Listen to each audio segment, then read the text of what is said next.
When starting out your breastfeeding journey, it's common to get lots of confusion and doubts. One of the aspects where most mamas feel lost is breast pumping because not enough knowledge or education is provided about this process. If you're starting out on your breastfeeding journey, you don't always have to start at breast pumping too. It should be your choice. It's not always necessary, but it also comes out of need. Why should you start pumping?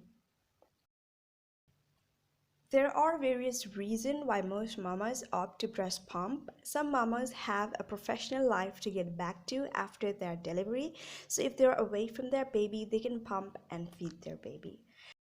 Sometimes you need independence, you need some me time, you need to be away from your baby so you could get some rest. You can express your breast milk so that some other caretaker could feed your baby while you rest or shower or do some activities that helps you to wind down. To a diminishing supply of breast milk, adding a pumping session could actually benefit and increase your milk supply. When you want to build and keep a stash of your breast milk, you can start pumping and achieve this. Types of breast pumps available. So the first type is electrical breast pump, which is available as cordless and battery operated or electrically operated through a cord. It is also available as single pump and double pump. The advantage of this is that you don't have to do any manual work. You can just press the button and the milk expression will happen effortlessly. The second one is the manual pump, which can only be used through manual operation.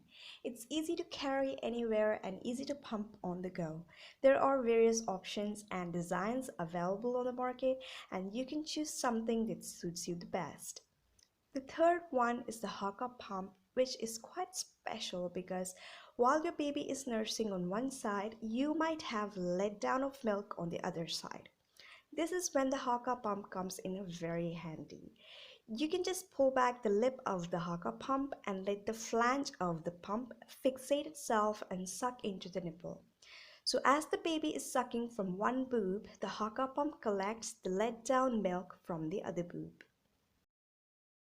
How to select the right breast pump.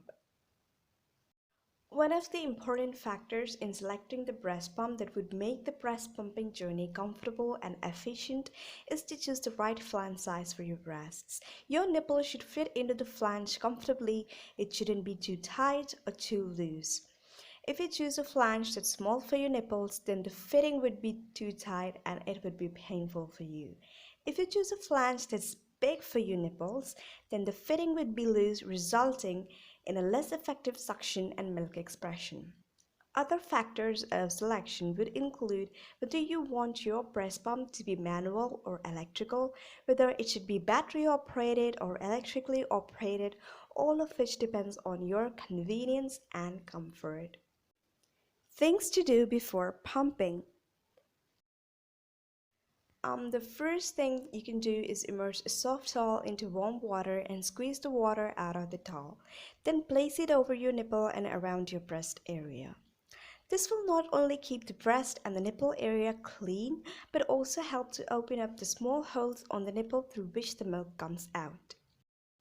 Another thing that's going to help you get the most milk out of your pumping session is a massage. You can massage your breast before a pump session and also massage them while you're pumping. The massage should be light and gentle just around your breast with your fingers in circular motion. And then right before the letdown of milk, you can compress your breast up till the areola. Then you can alternate between massage and compression. When should you start pumping? My suggestion would be to always let your baby nurse exclusively at the breast unless you absolutely need to pump. You can start your pump at the 6 weeks mark. That's when the body knows how much milk is being removed from the breast and how much to produce. So if you're trying to build a stash, then it's the right time to signal your body that you need those extra ounces of milk. What time of day should you pump? Usually, the first feed in the morning is the time when you produce the most milk. You can pump before the baby gets up and has its first feeding session in the early morning, or you can pump right after your baby has had its first feed in the morning.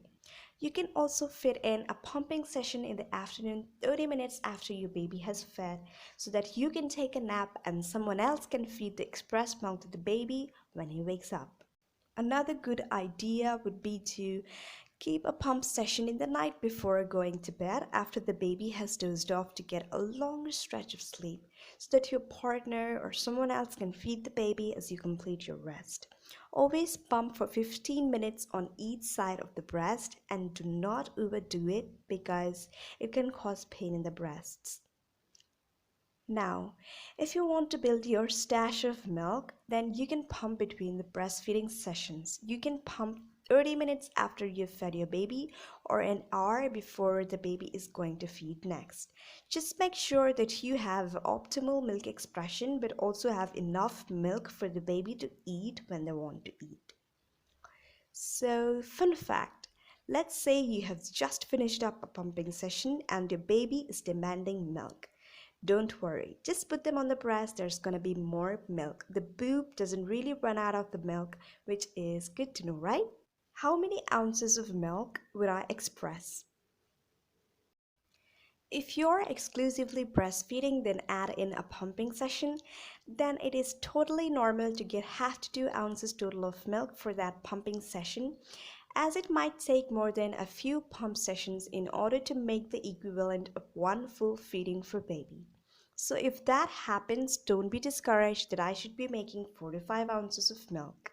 Pumping and nursing are two very different experiences, so it's totally normal to feel like you're not expressing as much as you thought you would or as much as you would want. The reason why that's the case is because nursing is an emotional experience.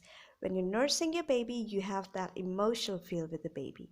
You have that bond and skin to skin contact with the baby. This boosts the milk expression. But with pumping, it's not the same, even though it is stimulating to the breast. Also, babies are more efficient at extracting breast milk than breast pumps, so your baby might be getting more milk through feeding, so do not worry about it. So, even if you have been pumping for a while and there is a drop in your supply, then never stress out about the ounces of milk in your bottle because this can have a negative impact on your milk supply. Storage of expressed breast milk. Once the breast milk has been expressed by pumping, you're going to want to make sure that the baby drinks it by 3 to 4 hours. Leftover breast milk from baby's feed should be discarded. If you're planning to store the expressed milk, then store the breast milk in sterilized storage bags designed specially for this purpose. Never mix breast milk from different pumping sessions into the same storage bag. If you're keeping the expressed milk in the refrigerator, then you can store it for up to 4 days. And if you're storing your breast milk in a deep freezer, then it can be stored for up to 6 months. Cool, huh? Pro tip, you should store your breast milk in deep freezer in laid down stacked up position rather than upright position so that the breast milk will freeze flat and then you can place them side by side for more storage space. How to give refrigerated or frozen breast milk to the baby. Never heat up the refrigerated breast milk as you would normally for cow's milk. Instead, immerse the bottle or the heat-resistant storage bags into hot water and wait for it to come down to room temperature. For frozen milk that has been frozen in the deep freezer, take it out and place it in the refrigerator for it to get thawed and then immerse in the hot water to bring down to room temperature. For the breast milk that has been thawed and sitting at room temperature, baby needs to drink it by 1 to 2 hours. How to keep track of expressed milk. It's a good idea to label each breast milk storage bags with the date and time of when the milk was expressed. And always use the oldest milk first before the newest ones. You can always check if your expressed milk has gone bad through a smell test. How to sterilize your breast pump. Sterilization of the breast pump is quite simple. You disassemble all the parts of the pump and immerse in boiling water for complete sterilization. Or you can follow instruction given in the instruction manual that comes with your breast pump. Just remember that you have to sterilize your breast pump before every use. There are also electrically operated sterilizers available that provide ease in sterilization of milk bottles and breast pump parts. So, to conclude, I would like to add that always focus on your baby and how to nourish your baby and get as much of those precious breast milk to your baby as possible because every drop counts, as I like to say. Thank you so much, you guys, for watching. I hope this video answered all of your questions and cleared all of your doubts regarding the breast pumping process. And I'm hoping that this is super helpful to you. Please don't forget to like, share, and subscribe. See you in the next video, mamas.